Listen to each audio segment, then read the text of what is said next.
تو یہ گروہ آلین کا ہے۔ جب اللہ تعالیٰ نے کہا کہ سجدہ کرو، سب نے سجدہ کیا، لیکن آلین ایگزمپٹڈ تھے، کیونکہ ان کی شان انبیاء سے افضل ہے، کیونکہ ان کی شان مرسلین سے بھی افضل ہے۔ وہ آلین جو ہیں، چند اس کے اندر ہستیاں ہیں۔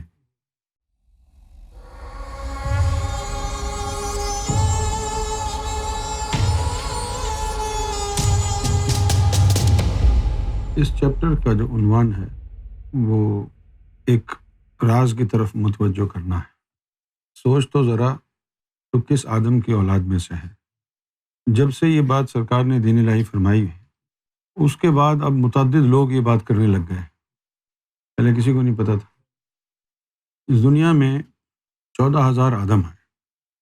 یہ جو آخری آدم ہے یہ زیادہ سے زیادہ 7-7.5 ہزار سال پہلے آیا۔ جنرلی ہم بولتے ہیں کہ 1.25 لاکھ نبی آئے۔ 7.5 ہزار سال پہلے اگر آدم ایک ہی ہوتا، 7.5 ہزار سال پہلے آدم آئے، تو 7.5 ہزار سال میں ہر سال بھی ایک نبی آتا، تو 7.5 ہزار نبی آتے۔ ہر 6 مہینے کے بعد آتا تو 15,000 آتے۔ تو پھر یہ 1.25 لاکھ نبی کدھر سے آ گئے؟ یہ 1.25 لاکھ نبی کل ٹوٹل ہیں 14,000 آدم میں سے جو نبی نکلے ہیں، ان سب کی پوری تعداد ہے۔ اور قرآن شریف میں بھی چند نبیوں کے نام ہیں، زیادہ کے نہیں ہیں۔ لیکن آنکھیں اگر آپ کھول لیں اور دیکھیں دنیا کو، مختلف قوموں کی بول چال، ان کا فگر، ان کے نین نقش، ان کے فیچرز ہیں اور ان کے سویلائزیشن، آپ کو لگے گا کہ یہ ایک باپ کی اولاد نہیں ہو سکتے۔ اب یہاں سے انڈیا کے بعد برما لگتا ہے، برما سے جو شروع ہو جائیں کے بعد جو ہے وہ Vietnam, Cambodia, Thailand, Malaysia, Singapore, Indonesia, اس طرف ساؤتھ کوریا، جاپان، ان سب لوگوں کے چہرے ملتے جلتے ہیں، لیکن یہ بھی ایک آدم کی اولاد نہیں ہے۔ پھر اس کے بعد یہ گورے ہیں۔ گورے تو خیر سب یہیں سے گئے ہیں، یورپ سے، کیا آسٹریلیا، کیا نیوزی لینڈ، اور کیا کینیڈا اور امریکہ، سب یہیں سے گئے ہیں۔ یہ وہاں کے لوگ نہیں ہیں، یہ یہیں کے لوگ ہیں۔ چائنا کے برابر میں ایک اور بھی ملک ہے، منگولیا، ان کی شکلیں ان سے بھی زیادہ مختلف ہیں۔ اور یہ جو بڑے بڑے انسانیت کے قاتل پیدا ہوئے، جیسے ہلاکو خان، چنگیز خان، یہ سب منگولیا سے تھے۔ پھر مڈل ایسٹ کی طرف آ جائیں، جیسے پاکستانی، بنگلہ دیشی، انڈین، یو اے ای کے لوگ، سعودی عرب کے لوگ، کویت، ان سب کی شکلیں ملتی ہیں۔ معلوم یہ ہوا کہ یہ ایک آدم کی اولاد ہے۔ لیکن ہمارے برابر میں پھر ایران ہے۔ ایران آدم صفی اللہ کی اولاد میں سے نہیں ہے، ان کی شکلیں مختلف ہیں، مڈل ایسٹرن نہیں ہیں۔ سری لنکا میں ایک جگہ ہے، وہ کہلاتی ہے ایڈمز پیک، وہ پہاڑی ہے ایک، وہاں پر آدم صفی اللہ کے قدموں کے نشان ہیں۔ تمام مذاہب والے وہاں جاتے ہیں، ان کے لیے وہ سیکرڈ پلیس ہے۔ اگر آدم صفی اللہ سے پہلے کوئی نہیں ہوتا وہاں، تو اس کی نشاندہی کون کرتا؟ تو جتنے بھی آدم آئے یہاں، 13,999 آدم جو آئے آخری آدم سے پہلے، ان میں ان کی تعلیم، ان کے نبیوں کی تعلیم ظاہری تعلیم تھی، باطنی تعلیم نہیں تھی۔ تو آخر میں پھر اللہ تعالیٰ نے آدم صفی اللہ کو جنت میں جنت کی مٹی سے بنایا، اور وہ جو آدم اس سے پہلے آئے تھے ان کو اسی دنیا میں یہیں کی مٹی سے یہیں پر بنایا۔ ان کو گمراہ کرنے کے لیے عام چھوٹے موٹے جن ہی کافی تھے، ان کو کوئی باطنی تعلیم نہیں دی اللہ نے۔ اب اللہ کی مرضی ہے کیوں نہیں دی۔ اب چھوٹے موٹے جن ہی ان کو گمراہ کر لیتے تھے، تو اب ابلیس کی تکبر کا عالم کیا ہو گیا ہوگا، اندازہ کریں۔ چھوٹے موٹے جنات ہی ان کو گمراہ کر دیتے تھے، تو اب ابلیس تو نئے آدم کو دیکھ کے یہی کہے گا نا کہ میں اس سے بہتر ہوں۔ اس کا تو یہ خیال ہے، یہ کیا بیچتا ہے میری آگ۔ اس کو تو یہی تھا نا کہ میں آگ سے بنا ہوں، یہ مٹی سے بنا ہے۔ اس نے 13,999 آدم اور ان کی اولاد کا حال دیکھا تھا نا، چھوٹے چھوٹے جنی ان کو گمراہ کر دیتے تھے۔ اس کے ذہن میں ساری وہی کہانی چل رہی تھی کہ جی ان کی اوقات کیا ہے، میں کیوں سجدہ کروں۔ یہ تکبر تھا اسے کہ بھائی میری تو شان ہی نرالی ہے، میرے تو جو چیلے چپاٹے ہیں وہی کافی ہیں اس آدم کو گمراہ کرنے کے لیے، اور یہ اللہ کہہ رہا ہے کہ جھک جاؤ اس کے آگے، کیا ہو گیا اللہ کو؟ لہٰذا اس نے تکبر دکھایا۔ لیکن ایک بات بڑی قابل توجہ ہے، وہ یہ کہ اللہ نے اس سے یہ کہا کہ تجھے آدم کے آگے سجدہ کرنے سے کس بات نے روکا؟ کیا تو نے تکبر کیا، یا تو کہنا چاہ رہا ہے کہ میرا تعلق آلین سے ہے؟ یہ قرآن شریف میں ہے، سورہ صاد کی آیت نمبر 75 ہے یہ۔ قالا یا ابلیسو، تو اللہ تعالیٰ نے کہا کہ اے ابلیس، ما منعک، کس چیز نے تجھے باز رکھا، کس چیز نے تجھے منع کیا، ان تسجد لما خلقت بیدی، کہ جس کو میں نے اپنے ہاتھوں سے بنایا، بیدی، جس کو میں نے اپنے ہاتھوں سے بنایا، تو نے اس کو سجدہ نہیں کیا، کس چیز نے تجھے روکا؟ پھر آگے ہے استکبرت ام کنتا من العالین، استکبرت، کیا تو متکبر ہے، تکبر میں مبتلا ہے، یا ام کنتا من العالین، یا تو خود کو عالین میں سے تصور کرتا ہے۔ اب دو ریزن یہاں بتا دیے۔ ایک ریزن تو یہ بتایا کہ یا تو اس نے تکبر کیا ہے سالے نے، یہ تو تکبر کا مارا ہے یہ۔ اچھا اگر تکبر نہیں ہے تو دوسری بات کیا ہے؟ اب اس سے گفتگو ہو رہی ہے نا کہ تو نے تکبر کیا ہے، یا تو خود کو عالین میں سے سمجھتا ہے۔ یہ عالین کون ہے؟ اچھا ترجمہ نگاروں نے تو یہی ترجمہ کیا ہے کہ سرکش متکبر لوگ، لیکن یہ غلط ہے، اس لیے کہ تکبر کا ذکر تو پہلے کر دیا اس نے۔ استکبرتا، کیا تو نے تکبر کیا، یہ تو ذکر ہو گیا، اور پھر اس کے بعد کہا کہ ام کنتا من العالین، یا تو خود کو عالین میں سے سمجھتا ہے۔ تو اب یہ عالین کون ہے؟ یہ عالین ان لوگوں کا گروہ ہے کہ جو یہ سجدے والی بات تھی اس سے وہ ایگزمپٹڈ تھے، کہ وہ آدم کے آگے جھک نہیں سکتے، اللہ کی طرف سے یہ حکم ان پر لاگو نہیں ہوتا کیونکہ وہ عالین میں سے ہیں، وہ نہیں جھک سکتے آدم کے آگے۔ اب یہ جو بغیرت قسم کے مسلمان ہیں جو مولا علی کی شان گھٹاتے ہیں، ان کو اگر یہ معلوم ہو کہ نبیوں کے آگے سر جھکانا یہ علی کے لیے نہیں ہے، علی کا سر نبیوں کے آگے نہیں جھکتا، علی کا سر، پھر بھی وہ اس کو سمجھیں گے کہ نبی افضل ہیں یا مولا علی افضل ہیں۔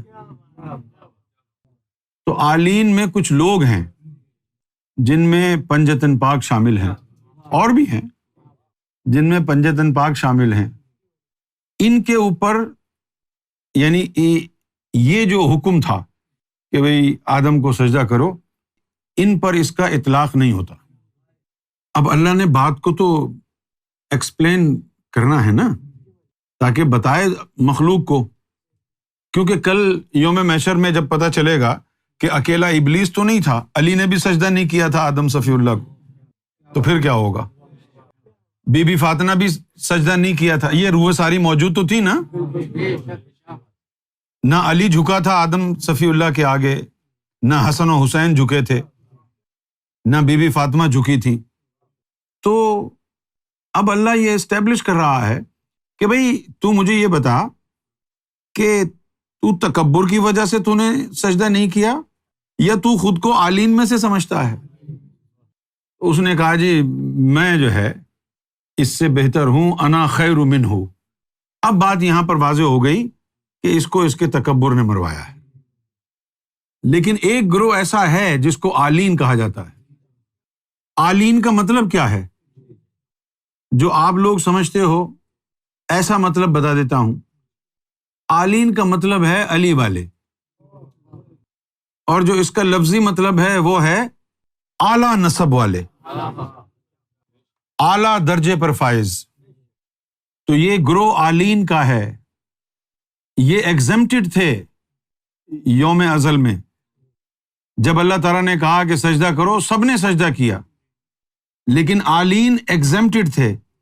علی کا سر، فاطمہ کا سر کسی نبی کے آگے نہیں جھکا، کیونکہ ان کی شان انبیاء سے افضل ہے، کیونکہ ان کی شان مرسلین سے بھی افضل ہے۔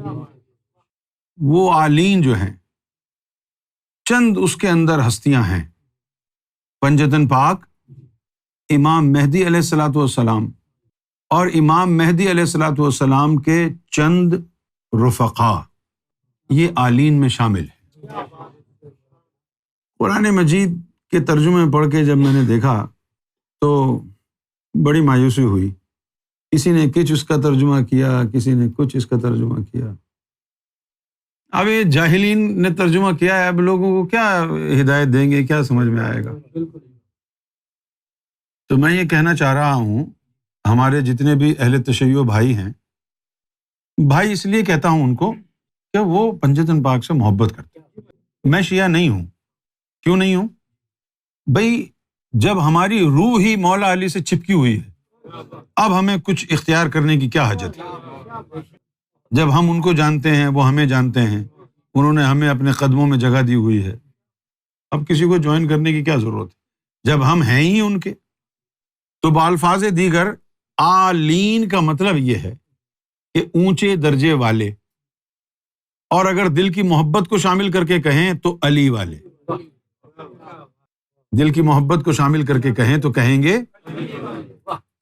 اب پڑھیں کہ کیا تو تکبر میں مبتلا ہے یا تو علی والوں میں سے ہے؟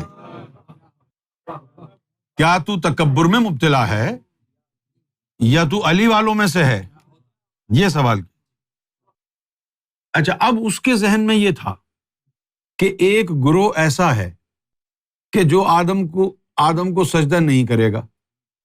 ابلیس کو یہ معلوم تھا کہ ایک گروہ ایسا ہے، نہ اللہ نے ان کو کہا، نہ ان کے اوپر اس کی پابندی ہے، نہ وہ جھکیں گے آدم کے آگے۔ اندر کی کہانی یہ ہے، باقی تو یا غوث المدد ہے۔ تو اس کو یہ بات معلوم تھی کہ بھائی جی یہ جو لوگ ہیں یہ نہیں جھکیں گے، ان کو اللہ نے کہا بھی نہیں۔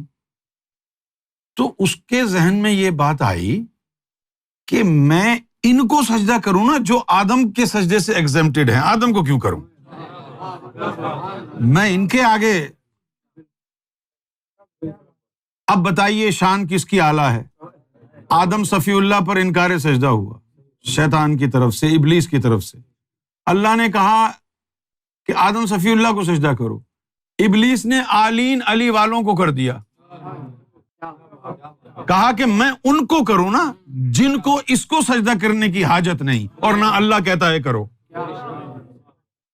اور انہی میں موجود آخری خلیفہ سیدنا امام مہدی سرکار گوہر شاہی، یہ علی کی عظمت کا ہلکا سا نشان ہے، یہ امام مہدی علیہ الصلوۃ والسلام کی عظمتوں کا ہلکا سا نشان ہے۔ علی کو پنجتن پاک کو نہیں کہا تھا کہ تم بھی جھکو آدم صفی اللہ کے آگے۔ ابلیس نے یہ دیکھا کہ ان کو تو کہا نہیں، یہ کون ہے جن کو آدم کے آگے جھکنے کی حاجت ہی نہیں؟ تو وہ ان کی عظمت کا وہاں سے قائل ہو گیا، ان کی عظمت کا وہ وہاں سے قائل ہو گیا کہ چلو ہٹاؤ اس کو، ہم یہاں ماتھا ٹیک دیتے، اور ٹیک دیا۔ اس کا نتیجہ کیا نکلا کہ پھر اللہ سے وعدہ ہو گیا کہ جب آخری خلیفہ امام مہدی زمین پر آئیں گے تو ابلیس ان کے قدموں کو چومے گا اور لعنت کا طوق ٹوٹ جائے گا اور اس کو بخشش مل جائے گی۔ یہ چیز یہاں پر اللہ تعالیٰ نے جو ہے میں اس طریقے سے کہی ہے کہ آپ کی سمجھ میں نہ آئے، لیکن جو اس راستے پہ چل رہا ہے اس کو سوچنا تو چاہیے کہ بھئی یہ کیا بات کہہ دی کہ ام کنتا من العالین، تجھے تکبر ہوا ہے یا تو اعلیٰ درجے کی ہستیوں میں سے ہے؟ تو معلوم یہ ہوا کہ کچھ اعلیٰ درجے کی ہستی ایسی ہیں جو آدم صفی اللہ یعنی انبیاء کے آگے جھکتے نہیں، ان کی عظمت بڑی ہے انبیاء سے، ورنہ جھک جاتے۔ ان کی عظمت بڑی ہے انبیاء سے، کہنا پڑے گا علی کی عظمت بڑی ہے انبیاء سے، مرسلین سے۔ ببانگ دہل کہو، زور سے کہو کہ علی کی عظمت بڑی ہے، انبیاء سے بڑی ہے، کیونکہ ان کو تو کہا ہی نہیں کہ جھکو آدم کے آگے۔ ہیں کیا کہہ رہے ہو؟ ابھی بات کو الجھاؤ مت، سابقون وابقون جو نہیں ہے، یہ صرف آلین ہے، آلین میں سابقون میں فرق ہو گیا نا، وہ تو پوری قوم ہے نا سابقون کی، یہ تو چند ہی ہیں بس، چند سے مراد یوں not even in double figures, یہ تو وہ ہیں جن کے آگے سلطان بہت پیچھے رہ جاتے ہیں، آلین